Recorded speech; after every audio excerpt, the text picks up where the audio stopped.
దేవుని నామమున స్తోత్రములు. మీకు అందరికీ నా హృదయపూర్వకమైన వందనములు. ప్రేస్తలో చాలా చాలా సంతోషం. దేవుడైతే నాకు ఇచ్చారు. బైబిల్లో కొన్ని మాటలు మీకు చెప్పాలని ఆశపడుతున్నాను.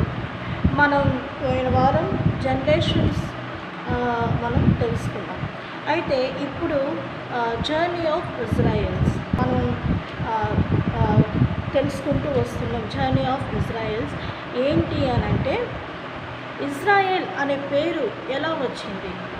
ఇప్పుడు ఇజ్రాయెల్స్ అని అంటాం కదా, ఎలా వచ్చింది అని చూస్తే దేవుడు చెప్పాడు యాకోబుతో, నీవు బేతేలుకు తిరిగి వెళ్ళము అని చెప్పినప్పుడు యాకోబు తన భార్యతోనూ తన పిల్లలతోనూ తన భార్యలతోనూ తనున్న వారితో ఉన్నాడు. చెప్పినప్పుడు వాళ్ళ చెవుకున్న పోగులు అన్నీ తీసి యాకోబు అడగటం వల్ల అవన్నీ తీసి ఆయన చేతికి ఇచ్చినప్పుడు ఆయన తీసుకెళ్ళి మస్తకి వృక్షం క్రింద వాటిని పాతి పెట్టడం జరుగుతుంది.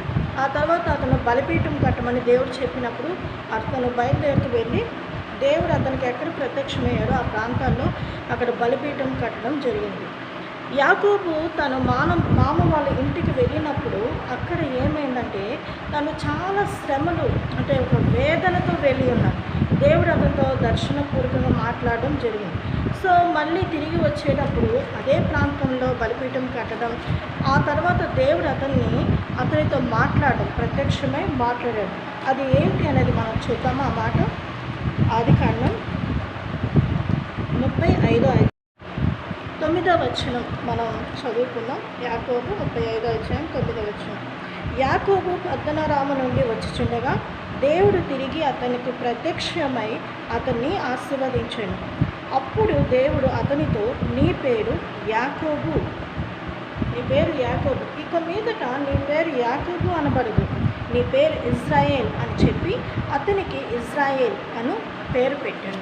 ఇజ్రాయేల్ అని పేరు దేవుడే స్వయాన పేరు పెట్టాడు, యాకోబు కాదు. ఇక్కడ నుంచి నువ్వు మునుపు యాకోబు అంటే మోసగాడు అని అంటున్నారు అందరూ, నువ్వు మోసగాడివి అని అంటున్నారు.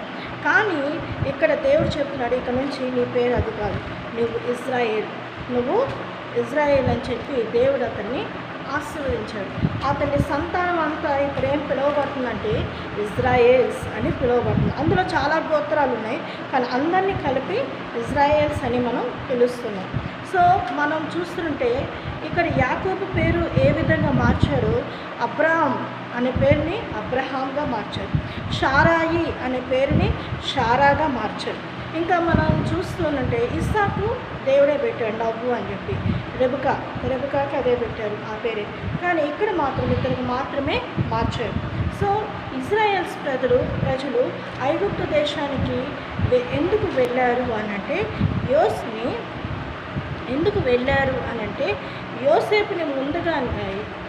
యోసేపుని బానిసగా ఐగుప్తు దేశానికి వాళ్ళు ఒక కుట్రతో అందరూ కలిసి, ఎందుకనంటే యాకోబు ఆ యోసేపుని అధికంగా ప్రేమించడం వలన అతను వాళ్ళకి కోపం కలిగి వాళ్ళు ఏం చేస్తుంటే ఒక ద్వేషంతో ఆ తమ్ముడిని ఐగుప్తు దేశానికి అమ్మేయటం జరుగుతుంది. వాళ్ళు చాలా మోసం చేశారు, అదంతా మనకి తెలిసిన చరిత్రే. కాబట్టి ఆ యోసేపు అక్కడ ఉన్నప్పుడు కళల ద్వారా వాళ్ళకి అర్థం చెప్పడం, వాళ్ళకి కళలు వచ్చినప్పుడు వాటి అర్థాలు చెప్పడం, ఫరోకి చాలా ప్రియమైన వ్యక్తిగా మారాడు. దేవుడు అతన్ని ఆశీర్వదించి యోసేపుని ఒక అధిపతిగా దేవుడు నియమించాడు.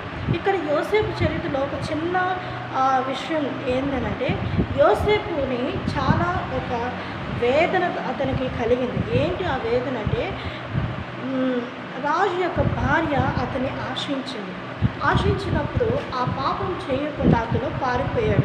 మన ఆత్మీయ జీవితంలో కూడా చాలా రకాలుగా వస్తూ ఉంటాయి యవనస్తులు కాబట్టి. అయితే మనం పారిపోవాలి అని దేవుడు ఒక హెచ్చరికగా యవనస్తులకి దేవుడు తెలియపరుస్తున్నాడు. ఎందుకనంటే, యవనుడా నీ యవన కాలం సంతోషించు, అయితే వాటిలో నువ్వు పాపం చేయకుండా ఉండాలి అని ఉంది బైబిల్లో. సో మనం చూస్తూ ఉంటే బైబిల్లో యవన కాలం ముందు చాలామంది తొట్టుతారు, దేవుడు అయినా వాళ్ళని లేపుతారు. అయితే మన విషయంలో దేవుడు తోడుగా ఉంటాడు. యోసేపుకి ఏ విధంగా దేవుడు తోడుకున్నాడు, అట్లాగే మన యవన కాలాన్ని కూడా దేవుడు కాపాడి మనల్ని తోడుగా ఉంచారు ఇప్పటి వరకు. కాబట్టి మనం బైబిల్ ఇంకా చూస్తుంటే ఆయా ఇజ్రాయెల్స్ ఉన్న ప్రాంతంలో కరువు విపరీతం వచ్చేస్తుంది. అయితే వీళ్ళు ఐగుప్తు దేశానికి వచ్చినప్పుడు అన్నల్ని గుర్తుపడతారు యోసేపు, అన్నలు గుర్తుపట్టలేరు యోసేపుని. అయితే వాళ్ళ తమ్ముడి విషయంలో అతనికి ఇంకా ప్రేమ కలిగి మనం ఆ చరిత్ర అంతా మనం చదువుతూ ఉంటే వాళ్ళ తమ్ముడిని తన దగ్గర ఉంచుకోవటం, వాళ్ళ నాన్నను తీసుకొని రావటం, నాన్నగారు ఉన్నారని తెలుసుకోవటం, ఇలాంటివన్నీ తెలుసుకొని తన కుటుంబాన్ని అంతటిని ఐగుప్తు దేశానికి చేర్చాడు. ఆ కరువు కాలంలో ఇజ్రాయెల్స్ వీళ్ళందరూ అక్కడ పోషించబడ్డారు. ఆ తర్వాత ఏం జరిగింది అని మనం చూస్తే అక్కడ ఆ రాజు ఉన్నంత వరకు, ఆ ఫరో ఉన్నంత వరకు, యోసేపు ఉన్నంత వరకు అంతా బాగానే ఉందో అయిపోయింది. ఆ తర్వాత మరో రాజు ఫరో వచ్చాడు. అతను ఏం చేశాడు అని అంటే అతనికి ఈర్ష్య కలిగింది. అరే మన ప్రజలు చూస్తే తక్కువగా ఉన్నారు, ఇజ్రాయేల్ ప్రజలు చాలా ప్రబలిపోతున్నారు అని చెప్పేసి మగ శిష్యులందరినీ చంపేయమని సంహరించమని అక్కడ చెప్పినప్పుడు అక్కడ హెబ్రీ స్త్రీలంట చాలా చురుకైన వారు ఎంత చురుగ్గా ఉంటారంటే అంత చురుగ్గా ఉంటారు. కాబట్టి ఆ స్త్రీలని దేవుడు ఆశీర్వదించాడు. ఇజ్రాయేల్ హెబ్రీ స్త్రీలు వాళ్ళు చాలా చురుకైన వారు. వీళ్ళు ఏం చేశారు, మరి అందరూ ఎట్లా చేశారో కానీ ఒక తల్లి ఏం చేస్తుందంటే కొన్ని రోజులు దాచిపెట్టగలిగింది. తర్వాత పిల్లలు నడక వచ్చిందనుకోండి, మనం ఆపగలమా? వాళ్ళని ఆపలేము, అసలు మనం పట్టుకోలేము కూడా. సో ఏం జరిగింది, ఈ అబ్బాయి ఎదిగిపోతున్నారు ఎట్లా అని చెప్పేసి అనుకుండగా వాళ్ళ అక్క ఉంది కదా మిరియాము, ఆమె ఏం చేసిందంటే వాళ్ళ అమ్మ ఈ అమ్మాయి కలిసి ఒక జమ్ము పెట్టి సిద్ధపరిచి కీలు పూసి దాంట్లో ఈ బాబుని పడుకోబెట్టారు. అయితే ఎక్కడ వాటర్ రెండు విధాలుగా అక్కడ ఉప్పు నీరు మంచినీరు రెండు కలిసి ఉన్న భాగంలో పెడితే అది మునగదు. అక్కడ క్రోకడైల్స్ ఎక్కువగా ఉంటాయి నైలు నదిలో. సో ఆ ప్రాంతంలో ఆ ప్రాంతంలో ఆమె ఎక్కడ ఫరో కుమార్తె ఎక్కడ స్నానం చేస్తుందో ఆ ప్రాంతంలో ఆ ప్లేస్లో చాలా తెలివిగా పెట్టుకున్నారు, చురుకైన వాళ్ళు కదా. అలా చేస్తే ఆ బుట్ట ఎలా వెళ్తుంది అలాగ వెళ్తుంది. ఈ అమ్మాయి కూడా మిరియాం కూడా ఆ బుట్ట వెనకాలే వెళ్తూ ఉంది. అయితే అక్కడ ఫరో కూతురు రావటం, స్నానం చేయాలని వచ్చి రావటం, ఆ బొట్టను చూసి దాన్ని తీసుకొని తన ముందు పెట్టడం చూసినప్పుడు చాలా సుందరుడిగా ఉండటం, ఆ బాబుని తీసుకొని సంతోషించి ఈ బాబుకి ఎట్లా పాలు అన్నిటికీ అవసరం కదా అని ఆలోచించినప్పుడు అప్పుడు మిరియాము గబగబా వచ్చి ఈ బాబుని చూసుకోవడానికి ఒక తల్లిని మనం ఏర్పాటు చేద్దామండి అని చెప్పినప్పుడు సరే అని చెప్పి అప్పుడు ఆ అమ్మాయి ఏం చేస్తాడు, వాళ్ళ అమ్మని తీసుకుని వచ్చేసి అప్పచెప్పడం జరుగుతుంది. ఇక ఆమె కొన్ని రోజులు అప్పుడు ఫరో కుమార్తె ఏం చెప్తుంటే కొద్ది రోజులు నీ దగ్గర ఉంచు, వాళ్ళు పాలు విడిచిన తర్వాత నా దగ్గరికి తీసుకొని రా ఇక్కడికి అని చెప్పినప్పుడు అట్లా వాళ్ళు అలాగే చేస్తారు. మోషే చాలా చాలా ఫరో ఇంట్లో ఉండి చాలా జ్ఞానముతో అన్ని విద్యలు అన్నిటినీ నేర్చుకొని అతను చాలా ప్రావీణ్యత కలిగిన వాడై ఉన్నాడు. ఆ తర్వాత మోషే పెద్దవాడైపోయినప్పుడు ఇజ్రాయేలు బహు కఠినంగా హింసించబడడం, కఠినంగా వాళ్ళు నడిపించబడడం చూసినప్పుడు ఆయనకి కోపం వచ్చి ఐగుప్తుని కొట్టి చంపి ఇసుకలో పాతిపెట్టాడు. ఒక ఐగుప్తుడు ఇజ్రాయేల్ తన్నుకుని ఉంటే ఐగుప్తుని చంపటం, అది ఇజ్రాయేల్లో అతన్ని ఇసుకలో పాతి పెట్టడం జరుగుతుంది. ఆ తర్వాత ఇసుకలో పాతి పెట్టడం జరుగుతుంది. అప్పుడు ఇజ్రాయెల్స్ మరుసటి రోజు ఇజ్రాయెల్స్ ఇద్దరు తన్నుకున్నప్పుడు వాళ్ళిద్దరు గొడవ పడుతున్నప్పుడు ఎందుకు మీరు ఇట్లా చేసుకుంటున్నారు, గొడవ ఎందుకు పడుతున్నారు అన్నప్పుడు నువ్వు పలానా ఐగుప్తుని చంపావు కదా, అతను ఇసుకలో పాతి పెట్టావు కదా అని ఆ మాట అన్నామంటే భయపడిపోయాడు. ఎందుకంటే ఐగుప్తీలంటే ఫరో మనుషులు, అది కాకుండా వాళ్ళ ఇంట్లోనే ఉంటూ వాళ్ళ మనుషులే చంపారని తెలిస్తే మోషన్ బ్రతకనిస్తారా? బ్రతకను. సో భయపడిపోయి అతను పారిపోయి వెళ్ళిపోయాడండి. వెళ్ళిపోయిన తర్వాత తన మామ ఇంట్లో చేరుతాడు. ఇద్దరు అనే వాళ్ళ మామ వాళ్ళ ఇంటికి వెళ్ళడం. ఆ తర్వాత అతను అక్కడ మేపుతున్నాడు. కొన్ని రోజులైన తర్వాత గొర్రెల్ని మేకల్ని ఉంటాయి కదా, వాటినన్నింటిని మేపుతూ వస్తున్నాడు. అప్పుడు సడన్గా ఒక కొండ, ఆ కొండ ఎలా ఉంది అని అంటే ఆ కొండ మీద పొద ఉంది కానీ కాలిపోవట్లేదు. మంట అయితే వస్తుంది కానీ పొద కాలిపోవట్లేదు. ఇదేంటి చాలా ఆశ్చర్యంగా ఉంది అని చెప్పి ఆ కొండ దగ్గరికి వెళ్ళినప్పుడు అక్కడ దేవుని స్వరము, మోషే మోషే, ఇది పరిశుద్ధమైన స్థలము, నీవు చెప్పులు విడువు. చూడండి, పరిశుద్ధమైన స్థలము దగ్గర చాలామంది చెప్పులు విడవరు, అలాగే వస్తారు. నాకు రీసెంట్గా ఒకటి గుర్తొస్తుంది.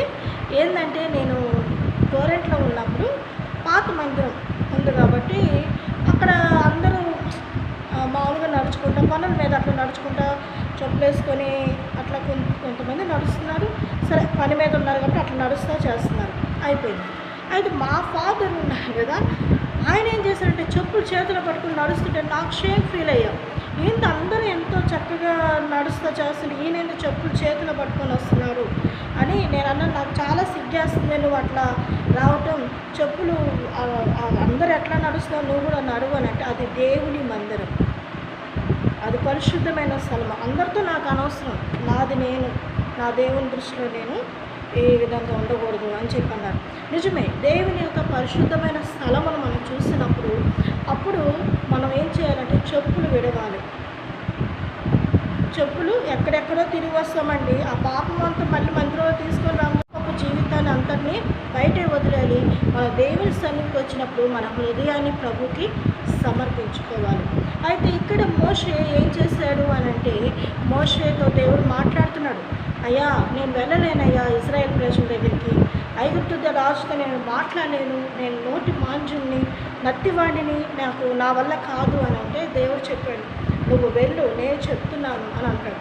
అన్నప్పుడు ఆయన దేవుడు ఒక సూచన చెప్తాడు, నీ చెయ్యి తీసుకుని వచ్చి ఇక్కడ ఇక్కడ పెట్టు అనేసి పెట్టాడు. పెట్టిన వెంటనే కుష్టి అయిపోయింది. అయ్యో, నా చెయ్యి కుష్టి అయిపోయింది, ఎట్లా అని అంటే మళ్ళీ తీయమన్నప్పుడు చెయ్యి తీసిన వెంటనే అతని చెయ్యి మళ్ళీ మామూలుగా అయిపోయింది. తన చేతిలో ఉన్న కర్రను తీసి నేల మీద వేశాడు. వేసిన వెంటనే అది పాముగా అయిపోయింది. అప్పుడు అయ్యో, పాము అయిపోయింది అని చూస్తుండగా దాని తోకను పట్టుకునేసరికి కర్ర అయిపోయింది. నీళ్ళు ఉన్నాయి, నీళ్ళు నేల మీద ఏమన్నాయి, అవి రక్తంగా మారిపోయింది. కొద్దిసేపటికి మళ్ళీ మంచినీళ్ళు లేదు. నేను నీకు తోడుగా ఉన్నానంటే, అయ్యా అయినా నేను వెళ్ళలేను, నేను చాలా బలహీనుడిని, నాకు మాటలు రావు, ఏం మాట్లాడతానో తత్రబిత్రగా ఏది పడితే అది మాట్లాడితే నన్ను మళ్ళీ జైల్లో వేస్తాడు, లేనిపోయిన సమస్యలు నాకెందుకయ్యా నేను అని అంటే, సరే నువ్వు ఈ మాట అంటున్నావు కాబట్టి మీ అన్న అహరోను వస్తున్నాడు, అహరోను నీకు తోడుగా ఉంటాడు, నువ్వు ఏది చేయాలో మీ అన్న చేత నువ్వు ఆయన మాట్లాడతాడు, నువ్వు కార్యాలు చేయని చెప్పి దేవుడు పంపించాడండి. వెళ్ళారు ఇద్దరు. వెళ్ళిన తర్వాత ఫరో దగ్గరికి వెళ్ళారు. ఈ కార్యాలు చేసినప్పుడు అతని దగ్గర ఉన్న మాంత్రికులు కూడా అదే పని చేశారు. అయితే తక్కిని వాళ్ళు చేయలేకపోయారు. అది వాళ్ళు అవి రబ్బీయటం వరకే చేయగలిగారు. తర్వాత వాళ్ళు ఆ పాము నీళ్ళు అన్నీ అయిపోతాయి, కానీ తర్వాత వాళ్ళు ఇంకా కొన్ని చేయలేకపోతారు. అయితే ఈ మోషే అహరోను వెళ్ళటం, ఇజ్రాయెల్ ప్రజల్ని పంపిమంటం, ఆయన పంపినంటం జరుగుతూ వస్తుంది. ఎన్ని తెగుళ్ళు అంటే అన్ని తెగుళ్ళు అంటే, మనకు కరోనా వస్తేనే మనం చచ్చిపోయామే. మరి మోషే అహరోను వెళ్ళి ఫరో దగ్గరికి వెళ్ళి ఇలా మాట్లాడినప్పుడు ఆయన పంపిస్తాను మళ్ళీ చెప్పటం, పంపించకపోవటం ఇలా జరుగుతుంది కదా. అప్పుడు ఏం జరుగుతుందంటే కప్పల్ని పంపిస్తాడు, పేర్లు పంపిస్తాడు, ఏగలను పంపిస్తాడు. ఆ తర్వాత కటిక చీకటి అయిపోద్ది, నీళ్ళు రక్తంగా మారిపోవటం. తన ఆఖరికి వాళ్ళ ఇంట్లో పెద్ద కుమారుడు, ఇంట్లో జ్యేష్ఠపు ఉన్న కుమారులు కూడా చనిపోవటం జరిగింది. అప్పుడు ఫరో పంపిస్తాడు ఇజ్రాయెల్ ప్రజలు. మీకు ఒక విషయం చెప్పాలనుకుంటున్నాను. ఇజ్రాయెల్ ప్రజలు ఉన్నది గోషోన్ అనే ప్రాంతంలో ఇజ్రాయెల్స్ ఉన్నారు. ఐగుప్తీయులు వాళ్ళు ఉన్నారు. అయితే ఐగుప్తులు ఉన్న ప్రాంతానికి మాత్రమే తెగులు వచ్చింది, కానీ గోషోన్లో ఏ తెగులు రాలేదు. దేవుడు అట్లా ఆస్వాదించాడు. మన ఆత్మీయ జీవితంలో కూడా మనం ఆత్మీయంగా ఎదుగుతూ మనం ఉన్నామనుకోండి, ఏ బలహీనత మనకి రానివ్వడు, ఏ తెగులు మనకి రానివ్వడు. నాకు ఇప్పుడు ఈ కరోనా టైం కదా, ఎంతో భయంకరంగా అందరూ ఇట్లా ఉన్నారు. మా ఫాదర్ కూడా బయటికి వెళ్ళటం రావటం జరుగుతూ వస్తుంది, పెద్ద వయసే. కానీ దేవుడు నా కుటుంబానికి జ్వరం కానీ జలుబు కానీ దగ్గు కానీ ఏది రానియకుండా ఇప్పటి వరకు కాపాడారు అని అంటే అదేదో మా బతితో మా శక్తి వల్ల కాదు. కానీ వ్యాక్సిన్ కూడా మేము తీసుకోలేదు, మేము నలుగురు. కానీ అయినా దేవుని కాపుదల్లో మమ్మల్ని భద్రపరిచాడు. చాలా నేను కృతజ్ఞరాలై ఉన్నాను. ఎందుకంటే నా కుటుంబాన్ని దేవుడు కాపాడాడు. మా విశ్వాసులు కొంతమంది వచ్చినా కూడా మరలా తిరిగి వాళ్ళు జీవింప చేశారు. దేవుడు వాళ్ళకి ఆరోగ్యం ఇచ్చారు. నిజంగా మన మినిస్ట్రీనే కానీ ప్రతి ఒక్కరిని దేవుడు కాపాడుకుంటూ వచ్చాడు. చాలా సంతోషం. దేవుడు మన కుటుంబాన్ని మనల్ని ఆశ్రయించారంటే అదేదో మన భక్తితో మన శక్తి వల్ల కాదు, కానీ ఆయన దయ వలన, కేవలం ఆయన కనికరం వలన మనం కాపాడబడ్డాం. ఇశ్రాయేల్ ప్రజలు వాళ్ళ యొక్క బయలుదేరి వస్తుంటే వాళ్ళు వచ్చేసారు. దేవుడు ఏం చేశారంటే ఈజీగా వాళ్ళు తీసుకురావచ్చు, కానీ చుట్టూ తిప్పించాడు. ఆ ఆయన ఏం చేశారంటే ఇశ్రాయేల్ ప్రజలు వస్తూ ఉన్నారు. ఆ తర్వాత ఏం జరిగింది అంటే ఎర్ర సముద్రం వాళ్ళకి ఎదురుగా ఉన్నది.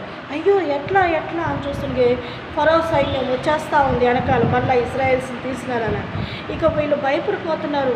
మోషే మీరు మమ్మల్ని తీసుకుని ఇంత దూరం, ఇప్పుడు ఏంటి పరిస్థితి అని అంటే దేవుడు చెప్పాడు మోషే కూడా అలా వెనక్కి చూసినప్పుడు ఫరో సైన్యం వస్తుంది.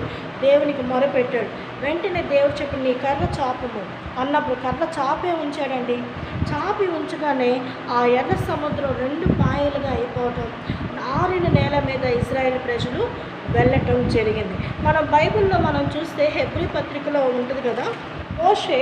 అయితే వీళ్ళు ఏం జరిగింది అని అంటే వీళ్ళు ఎర్ర సముద్రం దాటారు కదా. బైబిల్లో ఉంది ఒక మాట, వీళ్ళు అదే ఆత్మీయ బాప్తీసంగా ఇశ్రాయేల్ ప్రజలకి జరిగింది. మనం నీటి బాప్తీసం ద్వారా ఏ విధంగా మనం బాప్తీసాలు తీసుకుంటున్నామో ఇశ్రాయేల్స్కి ఆ దినాన ఒక రక్షణ అనేది ప్రతి ఒక్కరూ అనుభవించారు. ఇశ్రాయేల్స్ అందరూ ఎర్ర సముద్రం అనే దాంట్లో వెళ్ళటం వల్ల ఒక బాప్తీసం లాగా వాళ్ళకి అయ్యింది. అది తర్వాత మీకు నేను చదివి వినిపిస్తాను. ఇశ్రాయేల్ ప్రజలు ఆ విధంగా ఎర్ర సముద్రంలో దాటి వెళ్ళిపోయారండి. ఆ తర్వాత మోషే వెళ్ళి ఆ ఎర్ర సముద్రం వైపు కర్ర చాపిన వెంటనే అది 2గా ఉన్నది, 1గా అయిపోయింది. అయితే ఫరో సైన్యం కూడా వాళ్ళ వెనకాల వస్తూ ఉన్నది. వాళ్ళు వస్తూ ఉండగానే ఎర్ర సముద్రం అలాగే కలిసిపోయింది. 2గా ఉన్నది 1గా కలిసిపోవటం, ఫరో సైన్యం ఫరోతో ఉన్న వాళ్ళందరూ చనిపోవటం జరిగింది. ఆ తర్వాత వాళ్ళందరూ కలిసి ఎంత స్తుతించారో. మిరియాము ఆమె వివాహం చేసుకోకుండా ఆమె ఎంతో దేవుని స్తుతిస్తూ, చూడండి దేవుడు ఆ కుటుంబాన్ని ఏర్పాటు చేసుకున్నాడు. అహరోన్ని దేవుడు ఏర్పాటు చేసుకున్నాడు, మోషేని ఏర్పాటు చేసుకున్నాడు, మిరియాముని కూడా దేవుడు ఏర్పాటు చేసినాడు. ఆమె ఆ కాలంలో కూడా వివాహం చేసుకోకుండా ప్రభు కోసం నిలబడి ఎంతో దేవుని స్తుతిస్తూ ఉన్న తల్లిగా దేవుడు మార్చాడు. సో మనం ఇక్కడ బైబిల్లో మనం చూస్తూ ఉన్నట్టే ఇశ్రాయేల్ ప్రజలందరూ దాటారండి. దాటిన తర్వాత వాళ్ళు ప్రతి దానికి పేచీలు పెట్టడమే. మేము అక్కడున్నా బాగుండేది, మమ్మల్ని ఎందుకు ఇక్కడికి తెచ్చామని ప్రతి దానికి పేచీ పెట్టారు. చూడండి దేవుడు ఎన్నో కార్యాలు మన జీవితాలు చేస్తున్నా కూడా నా వరకే కానీ మన వరకే కానీ మనందరం కానీ ఏదన్నా కొంచెం జరగకపోయినా ఏదన్నా కొంచెం లేకపోయినా కూడా దెప్పేయటం ఎక్కువ అవుతుంది. దెప్పేయటం అంటే ఎక్కడ దేవుడు ఏం చేస్తున్నాడు, ఎందుకు మౌనంగా ఉన్నాడు అని మనం అనుకుంటుంటాం. కానీ దేవుడు చేసే కార్యాలు మనం నెమ్మదిగా నిదానించి మనం చూడాలి. ఇక్కడ మోషే వెళ్ళి ఫరో దగ్గర ఉండొచ్చు, కానీ బైబిల్లో ఉంది మోషే పెద్దవాడైనప్పుడంట. మనం హెబ్రీ పత్రికలోనే మనం చూస్తే విశ్వాసమును బట్టి అతడు ఐగుప్తు ధనము కంటే క్రీస్తు విషయమైన నింద గొప్ప భాగ్యమని ఎంచుకొని అల్పకాలము పాపభోగము అనుభవించిన కంటే దేవుని ప్రజలతో శ్రమ అనుభవించడం మేలని యోచించి ఫరో కుమార్తె యొక్క కుమారునని అనిపించుకున్నటకు ఒప్పుకొనలేదు. ఏలయనగా అతడు ప్రతిఫలముగా కలగబో బహుమానమునందు దృష్టి ఉంచెను. ఇక్కడ అతను ఈ విధంగా ఆలోచించాడు. దేవుడు తనకి ఇచ్చిన బహుమానం కొరకు అతను దాని యందు దృష్టి ఉంచాడు. భోగాల మీద ఫరో యొక్క కుమార్తెను అనిపించుకోవాలని ఈ విధంగా ఉండాలని అనుకోలేదు. చూడండి, అయినా నాకు అనిపిస్తుంది మోషే వాళ్ళ అమ్మ తన కళ్ళ ముందే బాధించబడింది.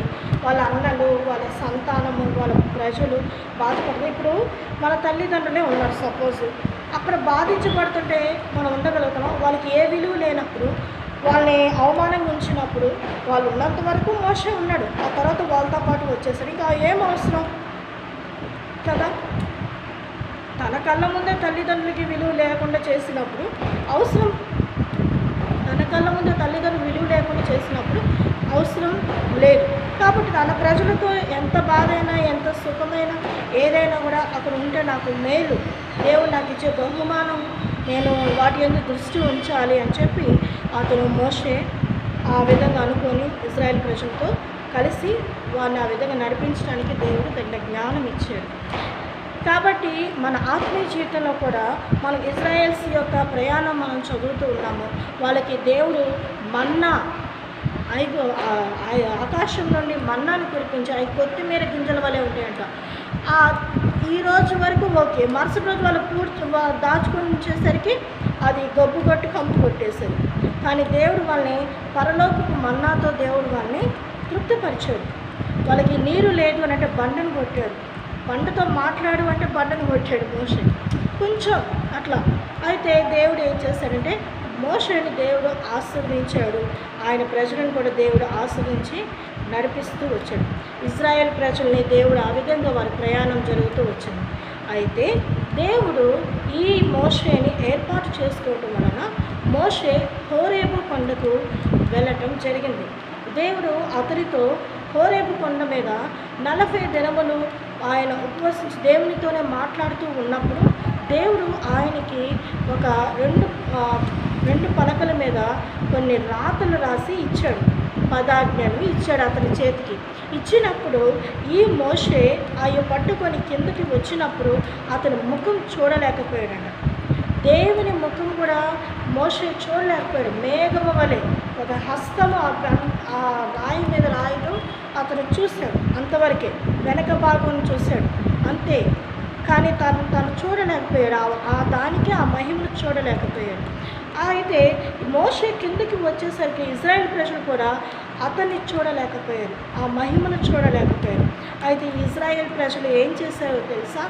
ఎంతో వ్యతిరేకంగా ఉండి అహరోన్ని బాగా వేధించి ఆ తర్వాత అందరు కలిసి దూడను సిద్ధపరచడం, దాన్ని విగ్రహారాధనలాగా చేయటం, దాన్ని పూజించడం జరిగింది. సో దేవుడు ఈ మోషేకి కోపం వచ్చింది. అతను ఏం చేశాడంటే ఆ 2 రాతి పలకల్ని ఇసిరేసరికి అవి 2 ముక్కలుగా అయిపోయాయి. మరలా ఇతనే రాయేశాడు. సో నేను చెప్పేది ఏంటి అని అంటే ఇశ్రాయేల్ ప్రజలు చాలా వ్యతిరేకంగా ఉన్నా కూడా దేవుడు వాళ్ళని ప్రేమించాడు. అప్పుడు మోషే ఏమనంటే యెహోవా పక్షంలో ఉన్న వారు ఎవరు, యెహోవా పక్షం లేకుండా ఈ విధంగా ఉన్న వాళ్ళు ఎవరు చూడండి అంటే యెహోవా పక్షం ఉన్న వారందరూ ఒకవైపు వచ్చారు. అయితే అందులో కూడా ఫిల్టర్ చేశాడు దేవుడు, మనకి తెలిసిన కథే.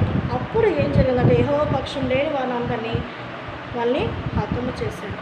నా ప్రియమైన వాళ్ళారా, దేవుని వైపు మనం ఉండాలి, దేవునిలో మనం ఎదగాలి. అయితే అప్పుడైతే ఆ కాలంలో అయితే హతము చేశారు, కానీ ఇప్పుడైతే దేవుడు కనికర స్వరూపుడు, ఆయన దయగలిగిన దేవుడు. కాబట్టి ఇశ్రాయేల్ ప్రజల్ని దేవుడు కాపాడుకుంటూ వచ్చాడు.